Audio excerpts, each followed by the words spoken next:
Good morning, Brew Daily Show. I'm Neal Freyman. And I'm Toby Howell. Today, the DOJ is on an antitrust bender, the likes of which we haven't seen since the first hangover. Its latest target, Visa.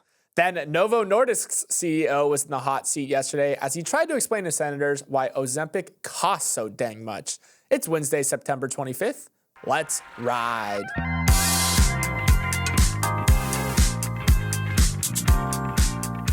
Austin Powers had mini-me, and the Earth's moon is about to get a mini-moon. Yeah, it's not often we get new visitors from outer space, but in just 4 days from now, a newly discovered asteroid named 2024 PT5 is going to be captured by Earth's gravity and orbit the planet for about 2 months. Then it'll return to its orbiting the sun like it had been before. But because PT5 will be circling the Earth for at least some time, astronomers have called it a mini-moon. You know, I'm kind of glad that our regular moon will have a younger sibling to hang out with until November. Must get a little lonely out there as a single-child moon. See, I see it as quite romantic, actually. Here's this object traversing through the empty vacuum of space until the perfect amount of gravitational pull, the perfect amount of distance brings it together and brings it into contact with us. So isn't that what we're all looking for in life, our mini moons? Toby, I mean, all romantic ahead of cuffing season. I see your point too. This doesn't happen that often. It's only a couple times a few decades that you're right. The physics line up where this asteroid that's orbiting the sun is somehow pulled into Earth's gravity and safely orbits the Earth. We should say this is not going to crash into us. At least they don't think, and it is orbiting about 10 times the altitude of the moon. Although maybe I'm thinking it's more of a doomed love though, because it's fleeting, beautiful, and then catapulted back off into space. All right, well, the mini moon is coming, and you can't see it, by the way. It's going to be too distant. Now let's take a moment to hear about our sponsor, Wise Business, the app for handling payments in multiple currencies. So Neal, you recently went away for a weekend on the Jersey Shore, got a nice Airbnb, got a little tan, but then what did you realize when you got back home? I had the keys to the Airbnb in my pocket. You had the keys in your pocket. Nightmare stuff right there. I'm usually a serial double checker, phone, wallet, keys, but never thought to double check my double checking. It's why you'd be a wise guy. You don't need to do the phone, wallet, keys check or worry about your money. They've got a two-factor authentication system, top-level security, and a fraud team working around the clock. And they'd cover my money even if it took a trip to the Jersey Shore? Oh, they'd have you covered from the Jersey Shore to the beaches of southern France to the waters of Rio de Janeiro. Okay, I'm taking my money and these Airbnb keys on a world tour with Wise. To learn more, head to wise.com/business. That's wise.com/business. In its unprecedented crusade against monopolies, the Biden administration has launched antitrust lawsuits against companies in tech, aviation, concert ticketing, fashion, and more. Finance, you're up. Yesterday, the DOJ sued Visa, accusing it of operating an illegal monopoly in debit card transactions. It's the first major antitrust case that the Biden White House is targeting against the financial services industry and a potential threat to Visa's dominance of debit payment networks. In its lawsuit, the government says Visa is abusing that dominance by penalizing merchants who try to use payment alternatives while inking deals with upstart fintech companies to make sure they don't turn into rivals. Attorney General Merrick Garland says that's resulted in Visa charging a hidden toll on each of trillions of transactions. And yes, the numbers do reach into the trillions when you're talking about Visa, which together with MasterCard controls much of the payments infrastructure, the so-called rails that facilitates modern commerce. Visa handles more than 60% of the more than $4 trillion in U.S. debit transactions that are made each year, a position it has abused, the government claims. Toby, another day, another antitrust lawsuit from the Biden administration. How strong is their case? I mean, it's pretty strong because it's so wide-ranging. Visa's conduct affects not just the price of some things, but the DOJ says it affects the price of nearly everything because debit cards are just the most prevalent payment system in the United States. And the case represents or kind of hinges on the fact that they think that they are abusing this monopoly power. They're abusing their ubiquity to make merchants kind of stay within their ecosystem. They do say that they use it as leverage, that they impose these very big disloyalty penalties if you don't hit a certain amount of volume on their network, and then that in turn discourages these merchants from breaking away from Visa and using a cheaper or a smaller alternative or competitor. So I do think the DOJ certainly has a case here, just because of how wide-ranging Visa is and how ubiquitous it is. Yeah, they pointed out several deals that Visa made with certain upstart competitors that are very well-known names that may have blocked them from entering the market. Have you heard of PayPal, which has Venmo? You've heard of Apple Pay. You've heard of Cash App from Square. The DOJ is accusing Visa a couple years ago of going up to these companies who are launching these apps that allow you to pay from your bank account directly and sidestep Visa's network and say, no, don't do that. Like, we'll pay you hundreds of millions of dollars. We'll give you discounts on fees as long as you route all of your payments through Visa's network, or at least you give them the option to pay with a debit card. Because the way you're going about it now by sidestepping us and going through your direct from bank to payment is not going to fly with us, and we hold too much power. So the DOJ is saying they engaged in these restrictive agreements, which we've seen the DOJ go after other companies in antitrust lawsuits for, and that is what the main part of their case is, that they're going after these upstart fintech companies and saying, you're about to challenge us. No, here's $100 million.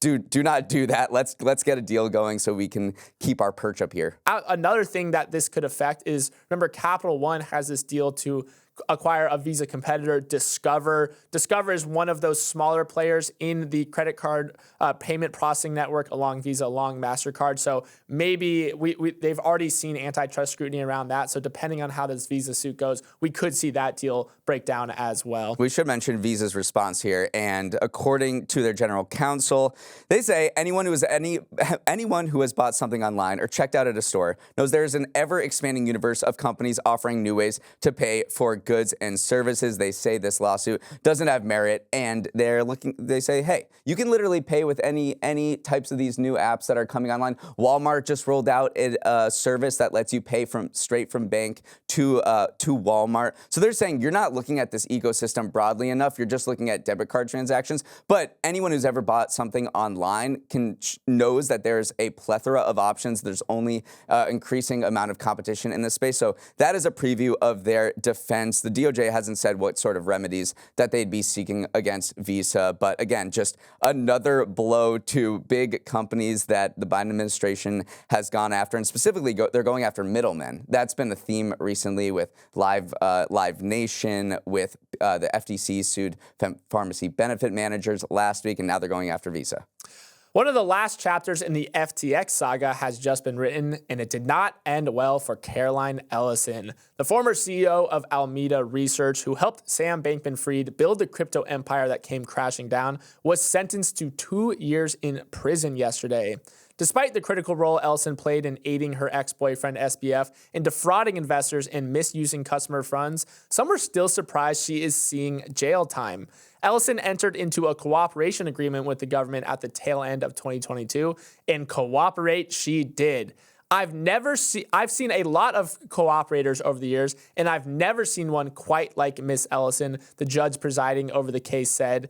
U.S. District Judge Lewis Kaplan called her a cornerstone of the trial, who handed over critical evidence that led to the speedy conviction of Sam Bankman-Fried. But he also said he couldn't hand her a literal get-out-of-jail-free card, hence the sentencing. Neal, this did come as a bit of surprise, but also not that big a surprise. Exactly. I think the fact that she participated in one of the biggest frauds of all time, which led $8 billion to be swiped from customer funds to be used to fund risky bets in Sam Bankman-Fried's personal piggy bank, like buying real estate in the Bahamas, was just too much for the judge to say you can get off, even though you cooperated more than any other witness that I've ever seen in my career. You still have to go to jail because this fraud was so big. Of course, it's a lot less than Sam Bankman-Fried. He got 25 years in prison, which he started last year. But Caroline Ellison, just a very fascinating story that I think she became one of the probably one of the biggest characters in this entire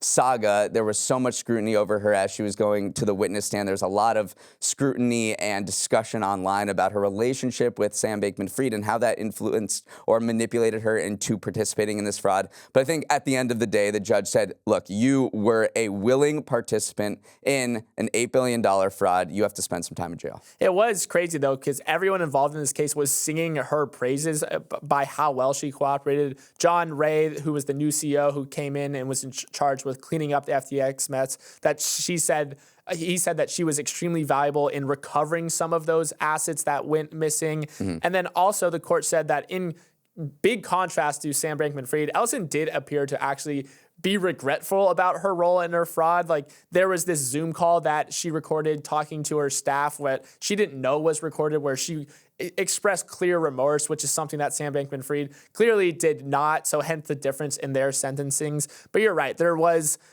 just too much to ignore here. They are calling it like the greatest fraud perpetrated against the American public pretty much ever. So you cannot just let that slide without any sort of jail sentencing time. But you are right that Caroline Ellison in particular faced a ton of backlash and a ton of scrutiny. Her journal entries were published by the New York Times. So she has certainly had SBF leaked those. Right, yes. She has been up against it. Her ex-boyfriend leaked her journal entries to the mainstream media. Her psychiatrist actually gave an interview to Michael Lewis for his book Going Infinite. So, and then clearly the crypto community also turned on her pretty viciously, pretty misogynistically as well. So these were all factors that led to a interesting sentencing of 2 years. Yesterday, Bernie Sanders said something almost unthinkable. Elon Musk is right. Now, on what subject would Bernie and Elon, two people who don't like each other very much, agree on? That weight loss drugs like Ozempic are way too expensive in the United States, and that bringing down prices to expand access would have huge positive health benefits for Americans.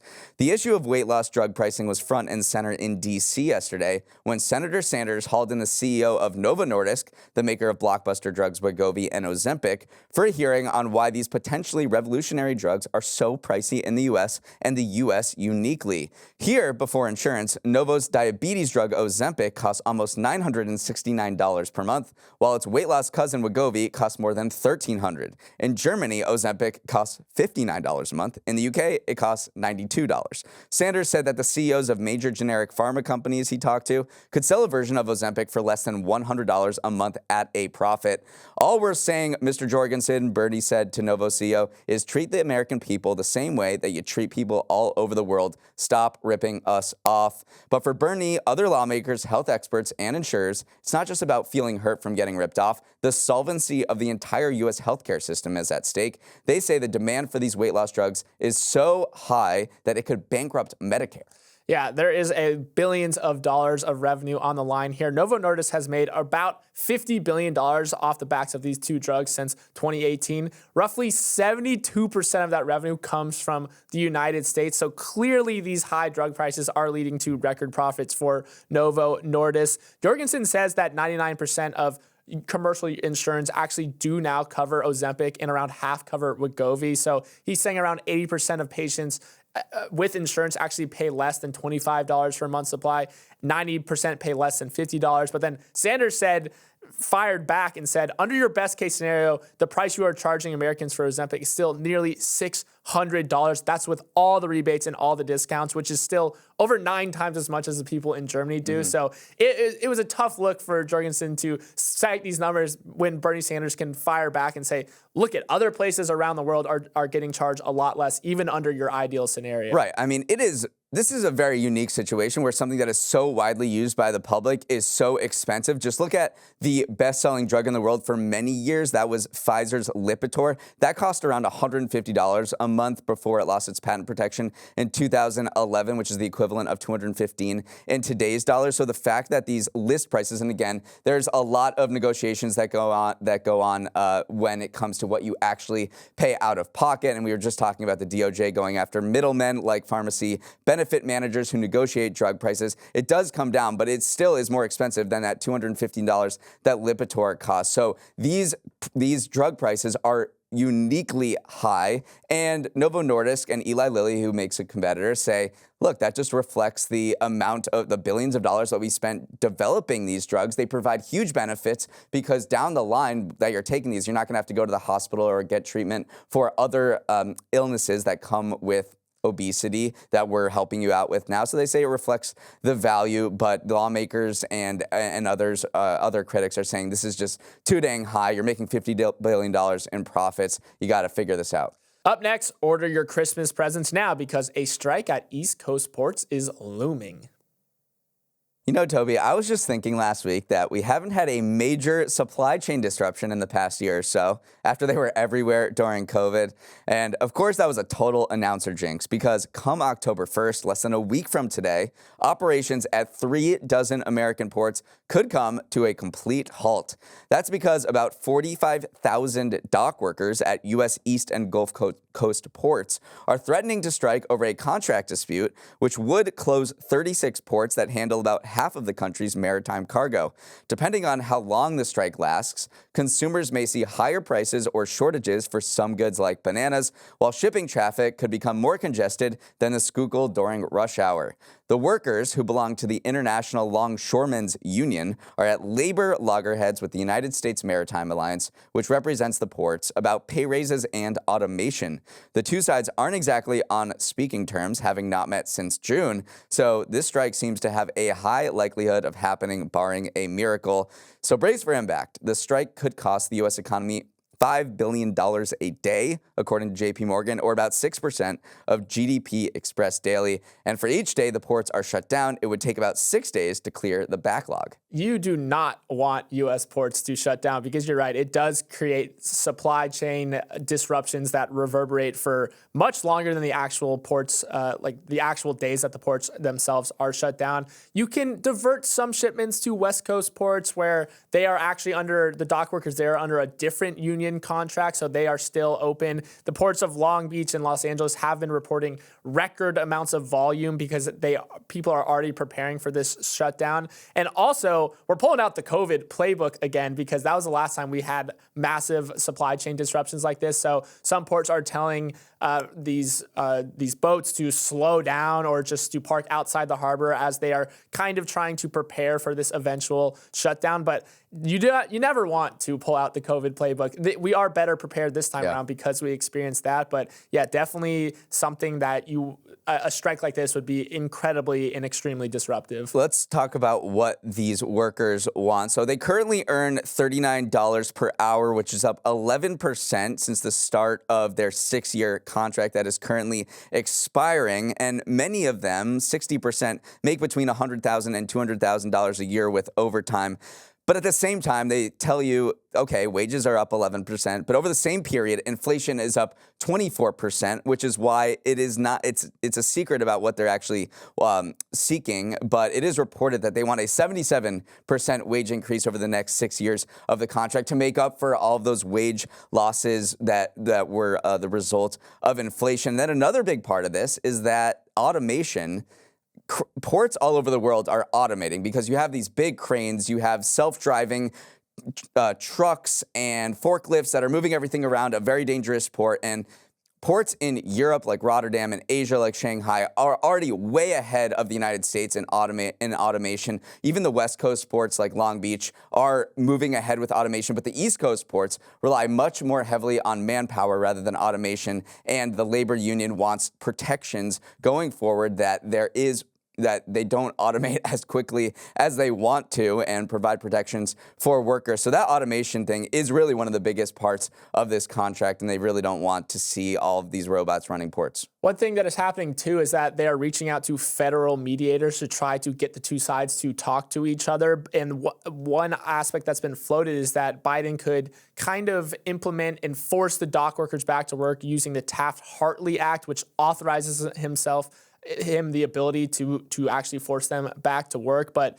Biden said we are not doing that. Part of it is because he is pro-union, the administration's pro-union, so it'd be a bad look. But also, if the dock workers were forced back to work, they could just slow down their working, and it would probably lead to supply chain disruptions anyway, and you would just have a lot of unhappy workers. So it is fascinating to see what levers you have to kind of make these two sides come to an agreement. But right now, there's not a lot of movement here. There's not a lot of talks going on. There's not. And I think you should, if you're wondering what's going to happen to my Christmas presents, well, a lot of them are already at ports because shippers got ahead of this. They saw it coming. They've sent all of their holiday goods. But one item or one category that could see shortages or price increase is produce, and specifically bananas, which go into Wilmington, Delaware, which is going to be shut down because there's a big Chiquita and Dole distribution center. So I'm not saying stockpile bananas, but we could see, well, depending on how long this strike lasts, there could be some interesting things happening in the produce department. So buy those green bananas. Usually I avoid them because I don't like waiting, but buy the green ones. Bananas now, and like maybe 2 months they'll be ready. Yeah, banana bread is coming. When you are the most famous tech reviewer on the internet and you launch a product, you better nail it or else the internet is going to come for you. Well, Marques Brownlee, aka MKBHD, unfortunately has the entire internet coming for him. The man who has made and broken the fortunes of companies through the reviews he posts to his YouTube channel stepped into the arena himself this week, launching an app called Panels that you can use to browse and download HD wallpapers for your phone. The internet immediately decried Panels for its lack of ambition and how it smelled of a cash grab that MKBHD himself would most likely not approve of. Plus, as his haters gleefully pointed out, it's not even a good app in its current form. It costs $11.99 a month to access the premium version, while the free tier is riddled with ads and doesn't let you download anything with high resolution. Now, in Brownlee's defense, when you Google, where does MKBHD get his blank, it autofills wallpapers, so clearly people were searching for something like this. But launching a whole paid app to curate wallpapers that are widely available for free online, it just felt too safe and really tanked his credibility in a lot of people's eyes. It did. I mean, there was certainly a whiff of hypocrisy, according to critics, because one drum that MKBHD has been sounding recently as he's been reviewing various products has been stop releasing things that aren't ready. And he did this with the Fisker vehicle. He went out and got the one on the market, and Fisker said, hey, we're not ready with that yet, and we'll do the update. Just wait for the next update. And he said, no, I'm going to review the one that you put out on the market. And he did that with several other gadgets, and that's been a theme that he sounded over his recent reviews. And sort of something similar is happening with this particular product. He goes, yeah, it's not ready, totally ready yet. Thank you for the feedback. He wrote, part of building in public is getting mass feedback immediately, which is pretty dope. It's almost exactly like publishing a YouTube video. So he kind of spun it to say, hey, I love getting feedback where this is just a V1 thing, and we're going to incorporate all of your thoughts and build a newer product. So I don't know how much longer he can continue to say that, beat the drum that that products are not ready if you actually released one that is not ready. Another issue that users had was that this app, which is, again, just giving you wallpapers, asks for a curious amount of permissions, including your location, usage data, diagnostics, contact info, search history. Everyone's like, why are we giving all this over to you? This is a wallpaper app. He did jump on and say, like, as you said, we are working to fix that. But I will say it's just hard to justify any app that curates wallpapers being the same price as, like a Spotify subscription, for instance, and then also having to watch 2 ads before downloading the standard definition of wallpaper. People are like, what is going on here, man? It's just not that good. The final aspect that I think created some tension with his listener base is that a lot of these apps, a lot of these wallpapers look AI generated. And he did say, like, yeah, artists are allowed to use AI. So even if you were to take the stance that, oh, he's actually uplifting a lot of artists here, he's doing a revenue sharing agreement with the artists who put their stuff on the app. If those artists are just flooding the platform with artificially and AI generated wallpaper apps, maybe it is defeating the purpose of that, like, artist first kind of mentality. So just so many different vectors of attack here, so many different ways that you could criticize this approach, which is tough because I'm MKBHD fan. He had a sterling reputation. This kind of dented his credibility a bit, but it may not be long-lasting. I did look at the App Store this morning. Panels is the #1 app in the photo and video category. It's number 10 overall in free apps. So despite He'll be fine. He is going to be fine, and he's making a nice chunk of change off of this. Tanking in professional sports is a well-known phenomenon at this point. The idea is to be really bad for one season, tear everything down, then rebuild with better players secured through high draft picks. But this year, Major League Baseball's Chicago White Sox have taken tanking to an entirely different level. Despite their win last night, they are tied for the losingest baseball team ever, racking up 120 L's and only 37 W's. They are so bad that they have a negative run differential of 319. They are so bad that their .231 winning percentage through 156 games is the lowest since 1901. But truly, the most wild statistic about their abject failure to win baseball games is that they are spending a lot of money to do it. Their payroll is $130 million, which is higher than 5 teams that are heading to the playoffs. Neal, how in the world did the White Sox get this historically bad? I mean, this is insane. One more loss, and then they're going to have the worst season of any baseball team in history. And baseball, has been around for a while. It does seem to be some of the same things that we've talked about with companies that have had new leadership recently, like Nike and Starbucks, just general dysfunction in the front office or management, bad hires, a turnaround plan that just didn't pan out at all. So all of these things kind of confluence to just have a terrible season. And then in baseball, it's not like football where there's only 17 games where, you can just lose, you can lose 17 games and say, hey, it's only 17 games. Let's go on to the next season. It's 162 games. It's an entire summer. That's a huge slog. So the White Sox fans and its social media team have kind of been poking fun at themselves. I think they want this to actually happen, to have that badge of dishonor. So the social media team has been doing such a funny job after recent losses. They usually a social media team or a social media account for a sports team will post the final score, and they've just been turning it into jokes for the past week. Someone actually at last night's game proposed to their girlfriend, which I don't know how romantic that is, but last night was supposed to be the day where they set the losing record, 121 losses, but they actually came back and won, which is the first time they've had a comeback after the 7th inning all year. So people are kind of embracing this badge of dishonor, as you want to call it. What makes this so poetically just, too, is that Jerry Reinsdorf, who is the owner of the team, also presided over the 90s Chicago Bulls. Yeah. So he has seen both the most unstoppable version of a team in one sport, the 72-win 98 Bulls, as well as the most stoppable version of a team in the 2024 Chicago White Sox. So you got to love the poetic symmetry of that. Yeah, so there are just a few games left of the regular season, so we'll see whether the White Sox lose another one and set the record, or maybe they'll just stay tied if they win out. That is all the time we have for today. Thanks so much for starting your morning with us, and have an excellent Wednesday. For any feedback, questions, or comments on the show, send an email to morningbrewdaily@morningbrew.com.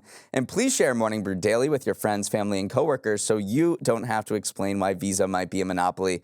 As always, Toby is here with a sharing suggestion if you need it. I want you to share today's episode with your mini moon. Maybe it's your pal who's always with you, or maybe it's your doomed lover. Whatever interpretation of the mini moon you want, share it with that. All right, let's roll the credits. Emily Milliron is our executive producer. Raymond Liu is our producer. Olivia Graham is our associate producer. Uchenna Waogu is our technical director.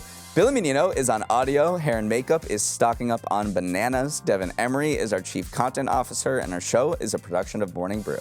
Great show today, Neal. Let's run it back tomorrow.